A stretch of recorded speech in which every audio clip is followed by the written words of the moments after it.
Diane LeBlanc. She had finished second in the preliminary election, and she finished third in this election. Again, is there some way to explain how someone burst on the scene and has done so well against a slate of, let's face it, very impressive incumbents who are quite popular? Well, I think that a lot of people anticipated that Diane would do quite well. She has really put herself out there working in a number of organizations in the city. She's worked hard, and people can smell victory. And I think that people felt that early on that Diane would do very well, and in fact, she has.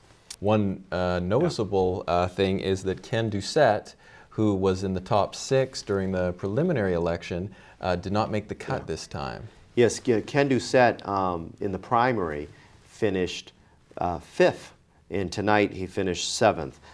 Many people expected Ken to still do very, very well, but the primary voters tend to be more partisan. What I mean by that, primary voters tend to bring out, your friends and supporters. There tends to be a lower turnout, so when your friends and supporters come out, the representation, the concentration in the voting might, if you will, of your friends and supporters is magnified. Once you get to the general election, it is in fact that. It's general. There's a people representative of the general population come out, and therefore that skews the impact and the intensity of one's partisan appeal.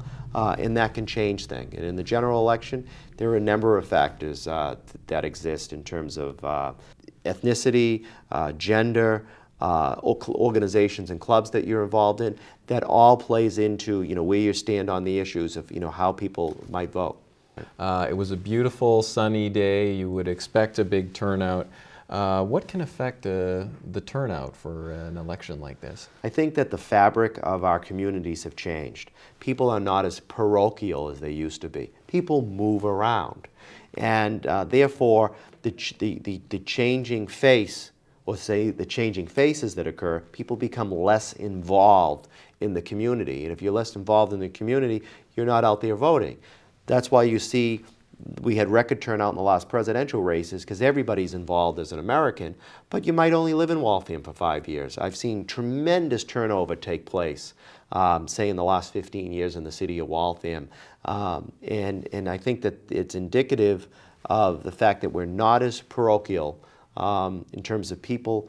Not everybody that lives here now grew up here. What is the feeling if you don't win? Well, I think that there's a couple of things. If you've tried multiple times, there's a feeling like, okay, this isn't the kind of hobby that I thought it might be. But if you, a lot of people, as we heard just Doris Dutton speak earlier, without even knowing, she was just so thrilled to have having had the experience. There is one thing that I think that has been Waltham is fortunate as there hasn't been any bitterness in this election, and I don't believe that anybody looks at any of their opponents with any bitterness. I know that some people might find that hard to believe, but I certainly haven't picked it up here on the local level.